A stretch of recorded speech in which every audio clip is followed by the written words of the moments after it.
Welcome to WYCD Wicket. That stands for What You Can Do. Oh man, good news after good news today.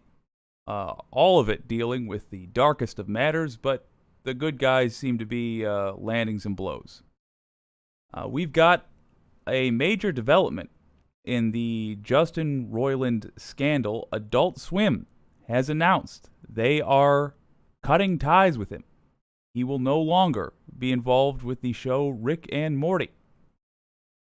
We'll go into detail on that in a moment. Later in the show, Google has had an antitrust suit filed against it by the Department of, announced by Merrick Garland not too long ago, late Tuesday.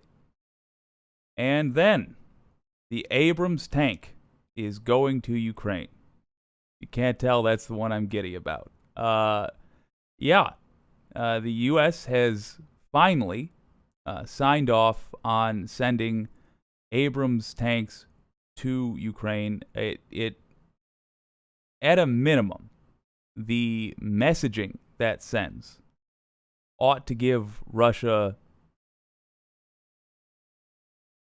reason to reconsider continuing the war. The invasion that started, 11 months ago? If it's been going bad, it's about to go a lot worse. So great news across the board. If you have an interest in justice, let's get right to it. Adult Swim announced they are dropping Justin Roiland.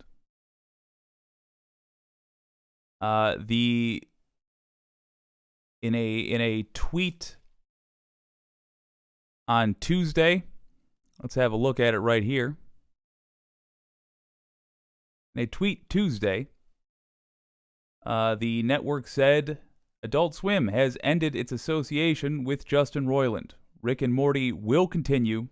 The talented and dedicated crew are hard at work on Season 7. So right there, you've got some really interesting developments. So if you don't know, Justin Roiland is the co-creator of one of the most popular shows on television, Rick and Morty. It's also come to light that there are rather severe allegations of domestic violence against him. He is living in the state of California. It takes such accusations quite seriously, and it appears that it looks like prosecutors are going ahead with a case. He's out on bail, but it looks like the bad news is cropping for this man because he's off the show. And it gets worse. Let's have a look at this article by Kotaku. The main voice behind Rick and Morty, as in he voices both Rick and Morty. I'm not sure how Adult Swim is going to go about casting the replacements. But if you happen to do a really good Rick or Morty or both impression, now might be the time to dust off the old reel. The main voice behind Rick and Morty won't be returning in Season 7. Adult Swim announced on Tuesday that it would cut ties with series co-creator Justin Roiland, a decision that comes just weeks after news first surfaced that he was facing 2 felony domestic abuse charges from 2020. Adult Swim has ended its association with Justin Roiland, the company said. The Rick and Morty account tweeted, Rick and Morty will continue. We read this earlier. According to The Hollywood Reporter, Roiland's voice roles will be recast, and Dan Harmon will remain the sole creator through Season 10. So they're going on with Season 7. They are planning on going on with Season 8, 9, and 10. We will see. We'll see if the show keeps up its steam. Obviously, I disagree with the man's apparent personal habits, but he was one half of the creative force behind that. We know that he contributed a great deal to the show. Obviously, that does not matter as much as, not doing the things he is alleged to have done. The article continues, Adult Swim did not immediately respond to a request for comment. Roiland could not immediately be contacted for comment. Earlier this month, Roiland made a court appearance in an ongoing criminal case in California where he faces felony domestic abuse charges for battery and false imprisonment. That is very odd to me. I have no idea what circumstances could have brought up the false imprisonment charges. None of them are good. None of them are good. That would be like if you have somebody in an area and you refuse to let them leave. That's false imprisonment. So given that these are domestic-related charges, it bodes poorly. The actor and showrunner has pled not guilty, importantly to clarify, but so far not publicly commented on the allegations. Now, here is an even newer development. Squanch Games. If you're familiar with the game High on Life, it's created a big splash recently. It's a very successful game. Squanch Games was run by Justin Roiland. Squanch Games released a statement revealing that Roiland resigned as CEO last week.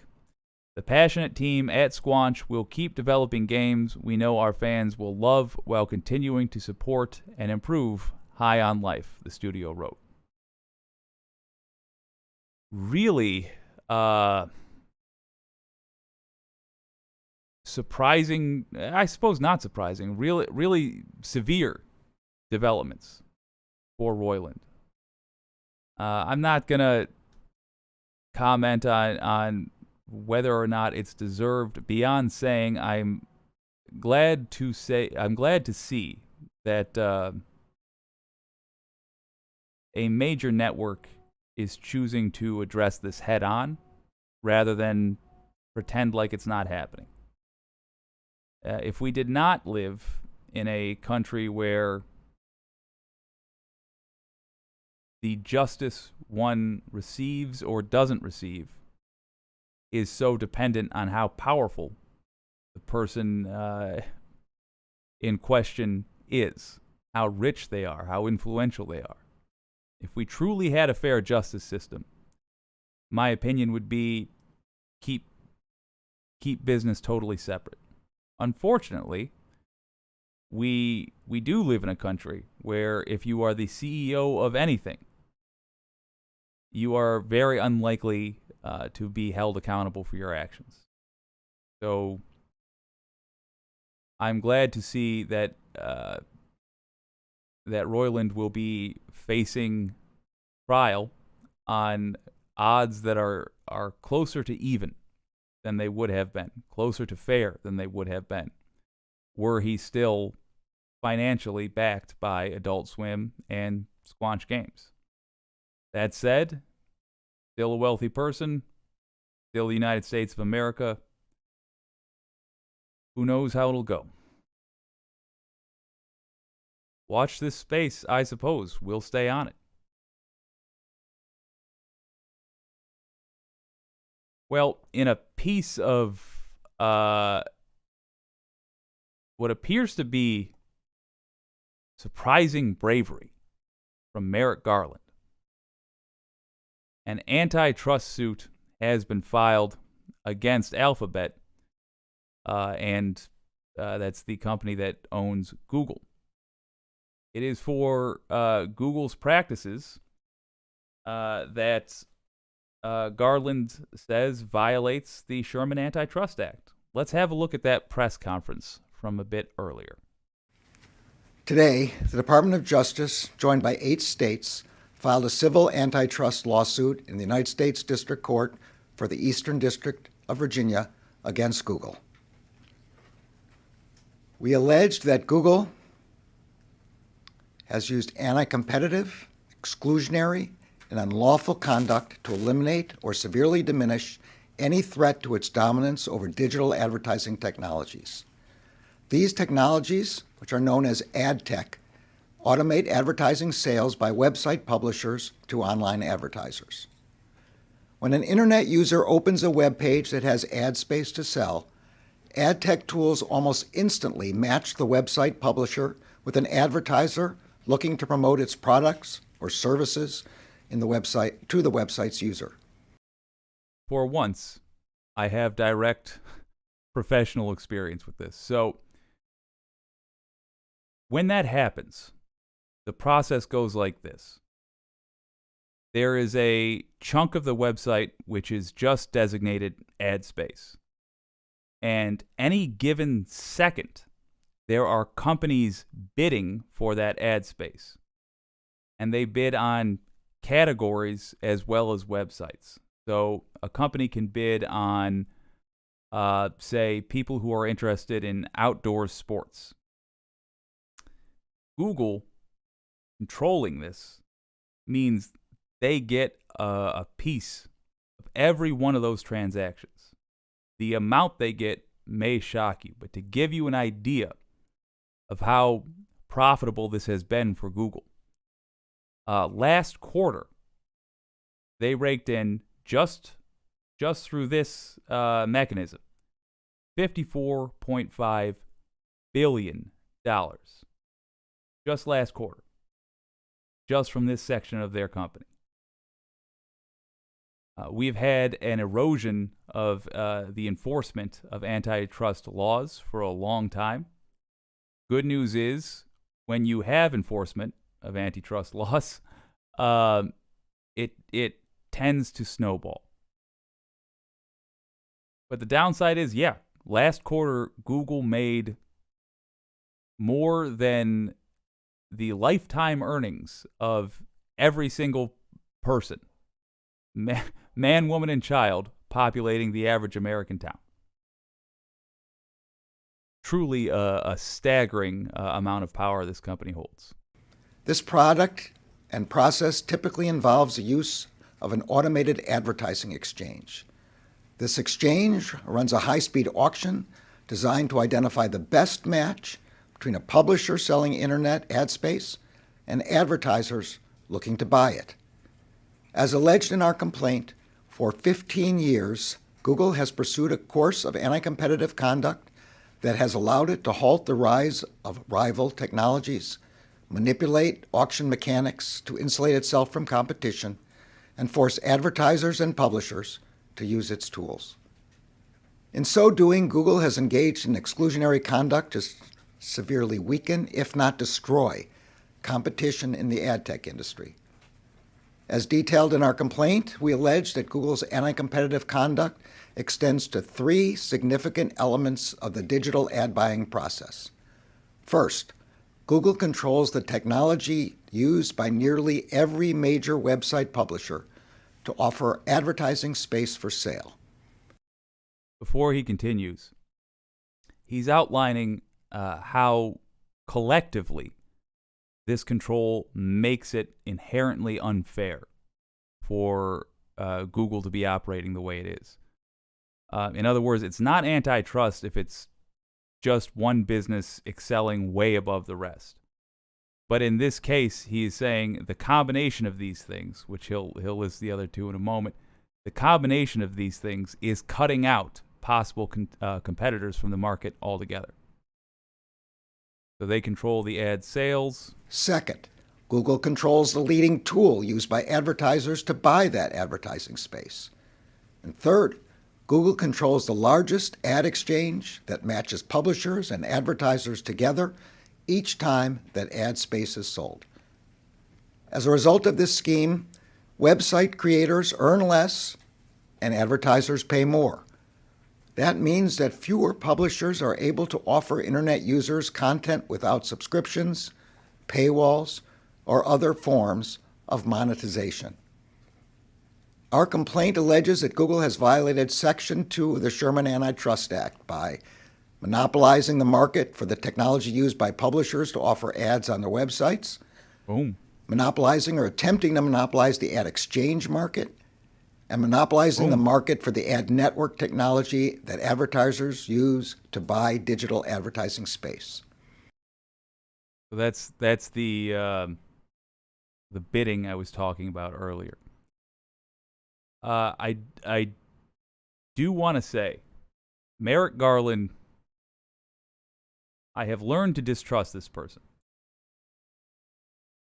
I am very concerned that this announcement, and I will say it's totally side from the rest of the story. I just want to get it in there so I'm on the record. I'm concerned that this announcement is going to be what he attempts to use as cover for another announcement that he is winding down Trump-related investigations without going after an indictment. I don't even know how that would be possible if you were going to still claim that the rule of law was a thing in this country. I just, purely based off his conduct thus far, it's I wouldn't say it's likely. I would say it's something I'm nervous about. That said, 2 years ago, the Justice Department did a similar suit with Google, so not unheard of. Our complaint also alleges that Google has unlawfully tied its ad exchange and its publisher ad server in violations of Section 1 and 2 of the Sherman Act. And finally, we allege that the United States, as an advertiser, has incurred damages by reason of Google's violations of the antitrust laws. So the reason he's clarifying that is because that's what gives them standing in court. That's what gives one of the things that gives the U.S. a say in this. There's a similar state-based lawsuit going on with Google in Texas, and one of the reasons this does not interfere with that is because the United States as a whole, the government, which places ads on various websites for various reasons, is theoretically one of those who's affected by Google's practices. In addition to the declaratory relief, our complaint seeks damages and the divestiture of certain Google ad tech products. It also seeks an injunction preventing Google from continuing to engage in the anti-competitive practices described in the complaint and any other practices with the same purpose and effect as the challenged practices. I am grateful to Assistant Attorney General Jonathan Cantor, Principal Deputy Assistant Attorney General Doha Mekki, and the attorneys and staff at the Antitrust Division for their tireless work on this case. Monopolies threaten the free and fair markets upon which our economy is based. They stifle innovation, they hurt producers and workers, and they increase costs for consumers. Today's complaint is only the latest example of the department's work to challenge antitrust violations that undermine competition and harm the American people. No matter the industry and no matter the company, the Justice Department will vigorously enforce our antitrust laws. We will aggressively protect consumers, safeguard competition, and work to ensure economic fairness and opportunity for all. I will now turn the podium over to Associate Attorney General Vinita Gupta. Before she goes on, just to give a little context of what the government can do against a company that seems insurmountably large. AT&T in 1982 was broken up into 7 companies because of actions involving antitrust. So Google might seem like a giant, but the American government is gianter, and to see this suit being taken up is encouraging. I left the piece by this assistant attorney. I can't recall her name. I apologize. By this assistant attorney, because I thought she gave some rather interesting insight into the specifics. I want to reiterate the Attorney General's thanks to the leadership and staff of the Antitrust Division for all their work to advance robust competition and to ensure that the American people have equal opportunity in the marketplace. I'd like to take a few moments to put this complaint into context. At its core, antitrust is about economic justice, and today's landmark action against Google underscores that it is a priority of this Justice Department to fight the abuse of market power. We know that free and fair competition is essential to economic freedom, and we know that anti-competitive conduct threatens innovation, weakens workers' rights, and stifles free expression. When any company, including a big technology company, violates the antitrust laws, our economy and our democracy suffer. Today's complaint is a perfect example of why competition matters. Americans rely on the internet for news and for community, and advertising revenue is essential for publishers to produce and share ideas and writings. But we allege that Google has captured that revenue for its own profits and punished publishers who sought out alternatives. Those actions have weakened the free and open internet and increased advertising costs for businesses and for the United States government, including for our military. Today's complaint is just one example of the department's broader efforts to root out anti-competitive behavior, regardless of how and where it may arise. Just a few months ago, the Antitrust Division scored a critical win for authors by blocking a merger of two major publishing houses, Penguin Random House and Simon & Schuster. The merger would have substantially lessened authors' compensation for their work and diminished opportunities for new authors to tell new stories. That merger was one of 5 that have been blocked or abandoned as a result of the division's recent work. Other abandoned mergers include 2 that would have strained the global supply chain by decreasing competition for shipping materials. And the Penguin Random House case is just one example of the department's efforts to protect workers. I would love to see them go after Audacity next. This past summer, we secured an $85 million payment from poultry companies to settle allegations that they fixed workers' wages and benefits. Okay, I do want to say, the antitrust laws, they have their limitations. One of them, I believe, is that there's a cap on how much you can fine a company. And that cap is $100 million. Remember how much I said Google made last quarter?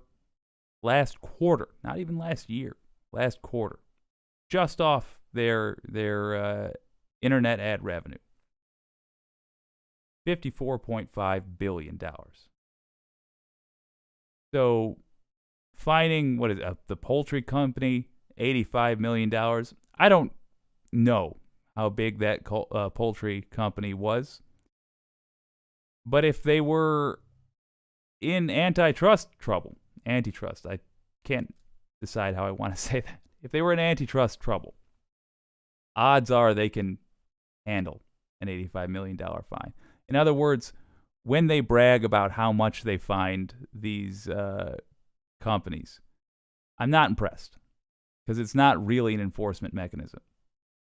And if the only punishment the company receives is a fine, they'll simply calculate that into the cost of doing business. And Google would look at the maximum fine of $100 million and think, if we're generating better part of $55 billion every quarter with what we're doing, I'll take a $100 million lawsuit and paying for another $50 million worth of lawyers to defend ourselves in court every single year, no problem.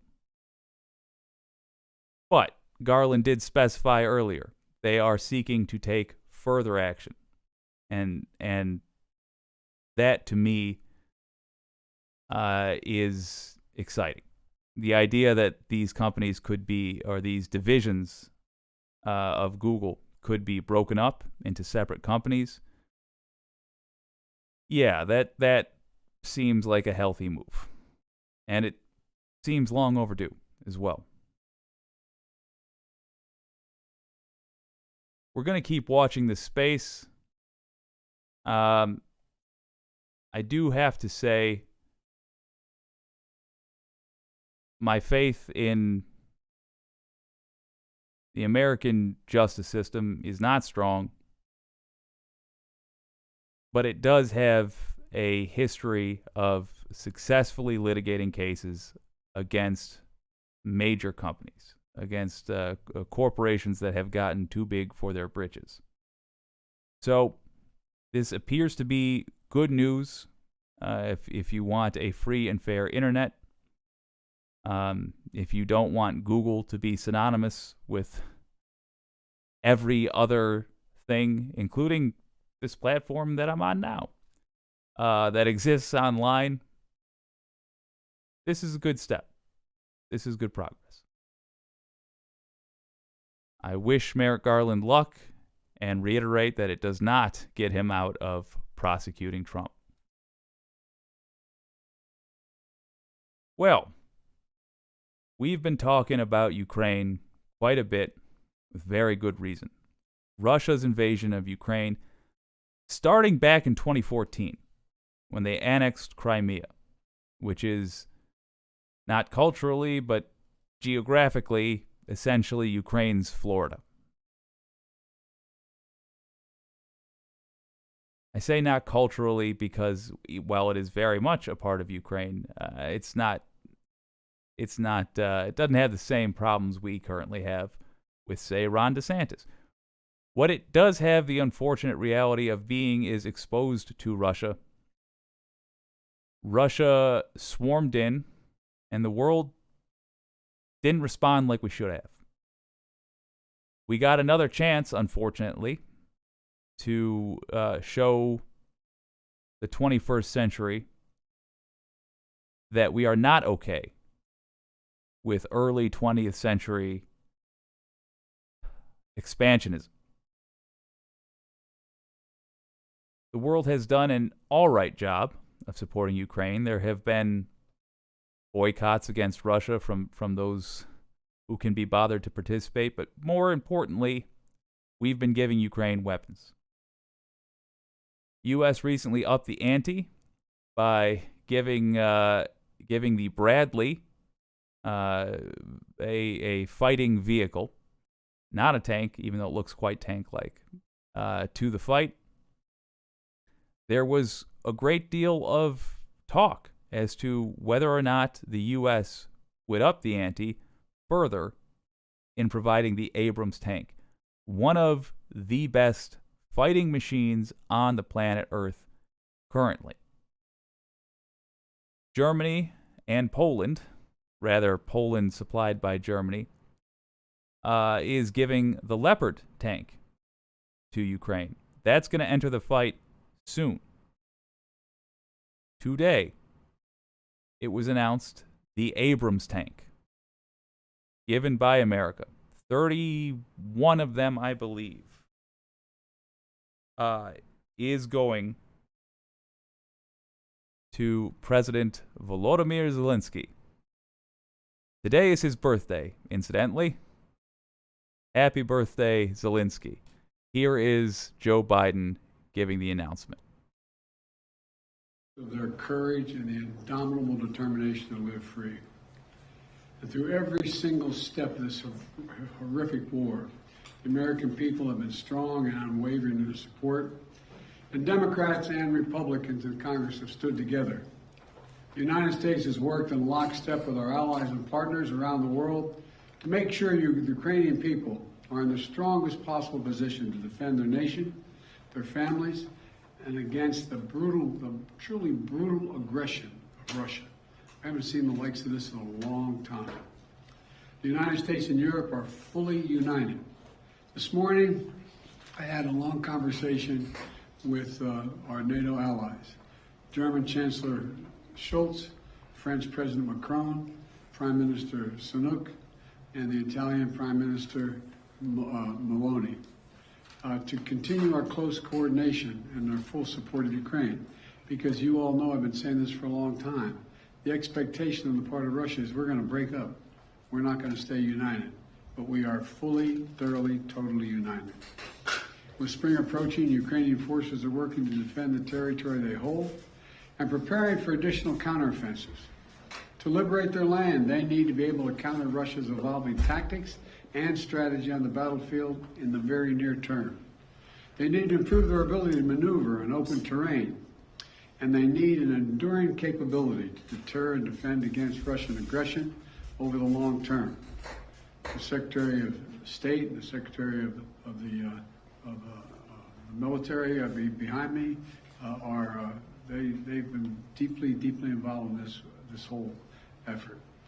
Armored capability, as General Austin will tell you, has been critical.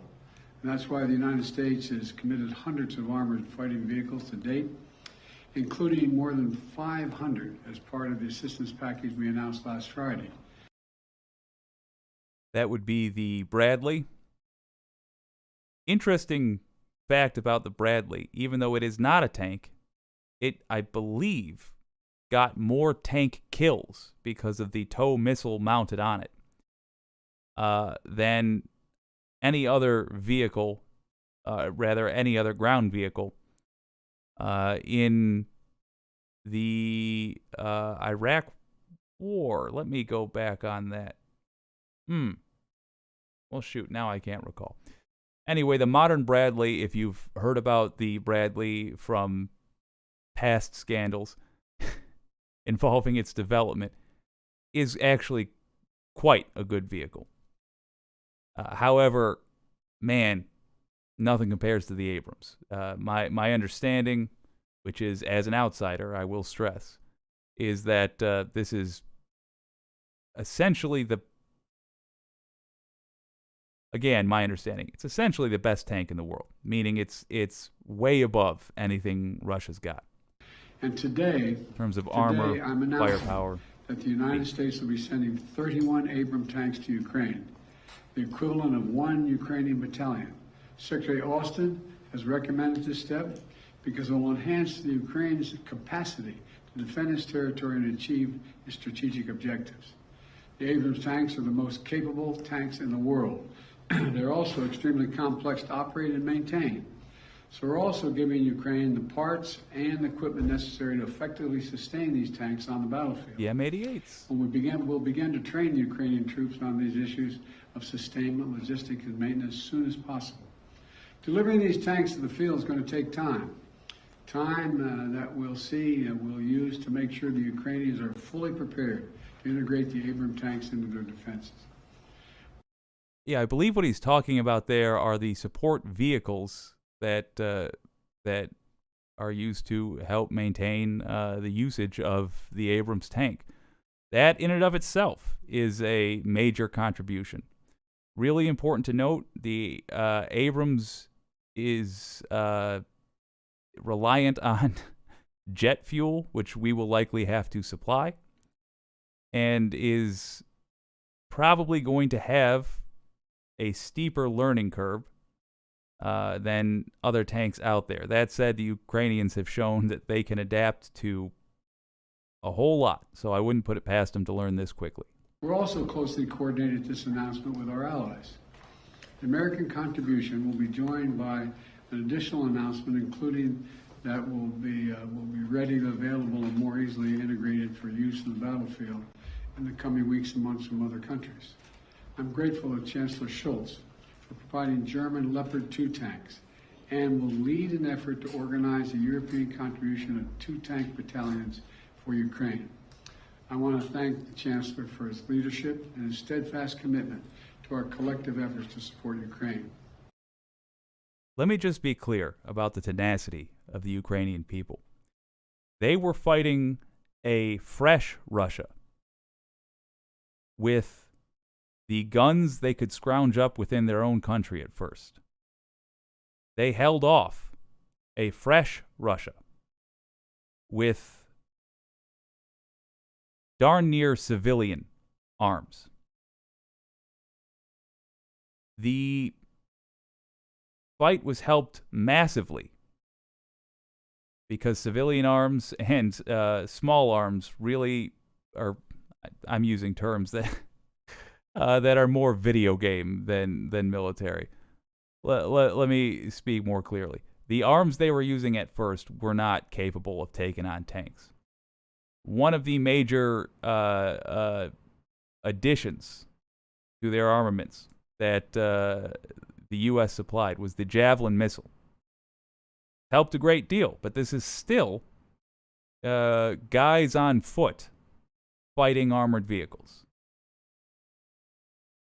As this sadism cranked on and on, Ukraine's ability to survive put us all to shame. Ukraine has to be commended as well for fighting this war intelligently, including on the digital front. So much is spoken about the war in Ukraine, the invasion of Ukraine, because we, the internet, have been given things to talk about. Footage is constantly coming out of that country. There are Ukrainians going on podcasts, just talking about what they've experienced. That's a smart way to fight. And we deserved to be put to shame for dragging our feet in helping every way we could. That said, I imagine there's all kinds of political considerations. They talk a little bit about the rollout of the Abrams, and they talk about it being a months-long process. I even have suspicion about that. If we had to get tanks to a country on the other side of the world for our use, I have a feeling they would be there tomorrow.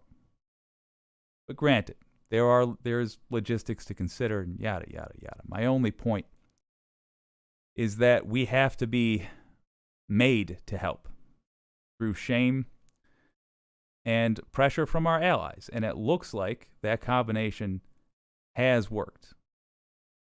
So as much preamble as I'm putting on that, congratulations to Joe Biden. I mean it. I don't congratulate him for much. He's earned it.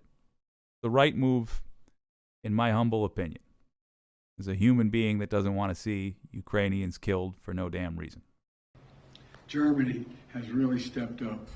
The Chancellor's been a strong, strong voice for unity, a close friend, and for the level of effort we're going to continue.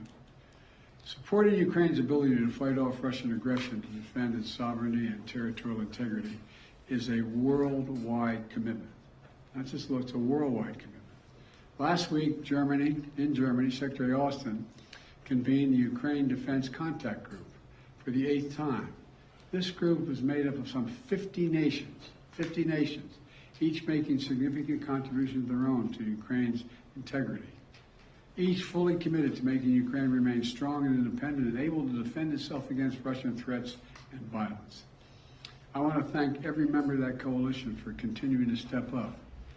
The UK, the United Kingdom, recently announced that it's donating Challenger 2 tanks to Ukraine. Here we go. Let's total it up. U.S. sending Bradleys with TOW missiles on them. Germany/Poland. That's because Poland has the tanks, but they got them from Germany, so Germany has to sign off on them. The Leopard tanks going. Now we just found out, let's go back slightly.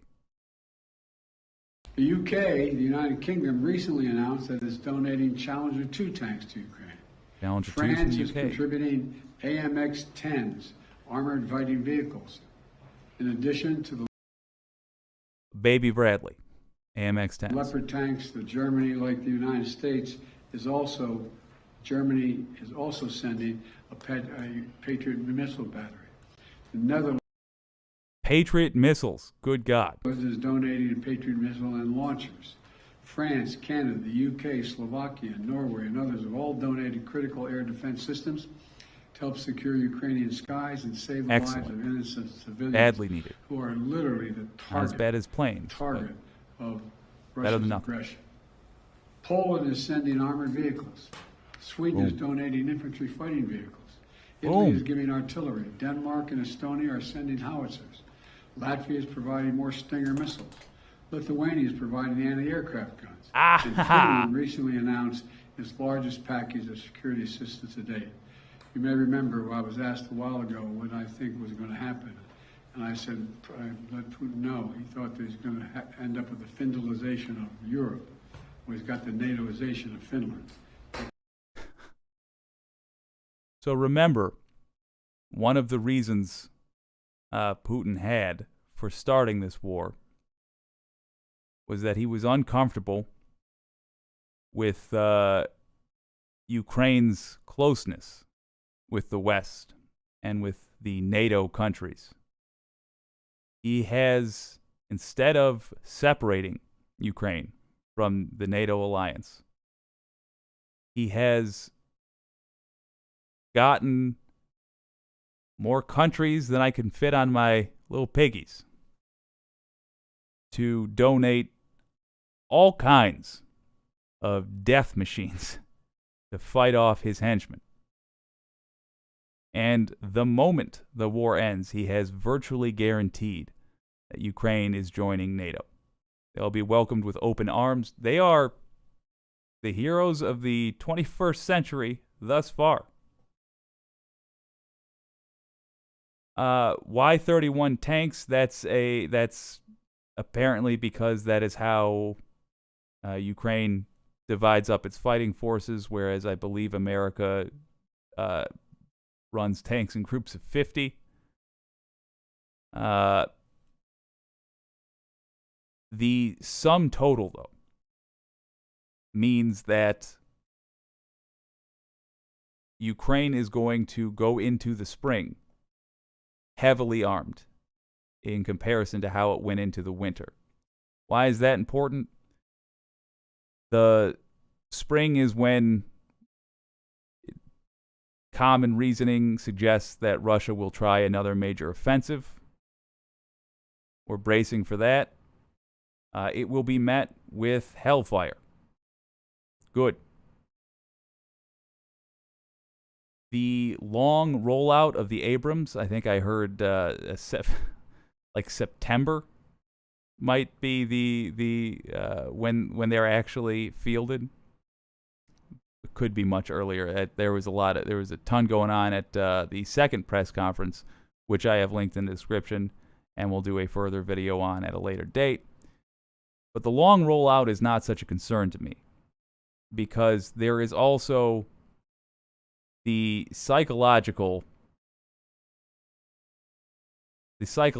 game being played as well. If you are Russia, if you're a Russian soldier, and certainly if you're a Russian commander looking at the butcher's bill at the end of the day, and you're fighting the Leopards, and you're fighting the Howitzers, and you're fighting the Bradleys, and you look at that, and you know that on the horizon, an even bigger slugger is about to enter the fight.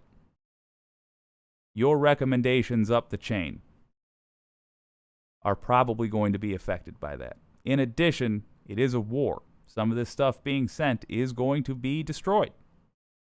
And to know that it will be replaced in the lines by bigger, badder machines is heartening. If you're on the side of the good guys. If you're with Russia, you should be scared, and that makes me glad. All around, a fantastic news day for those that care about justice. In the VOD, I'm going to make sure there is links to aid organizations for Ukraine. It has been a cold winter for them because the lights have been out for much of the country. You can help, and I will provide the links for you to do so easily. If you enjoyed this stream, I do hope that you'll give it a like and consider subscribing. This has been WYCD Wicked. That stands for What You Can Do. I've been your old pal Jake. I'll see you next time.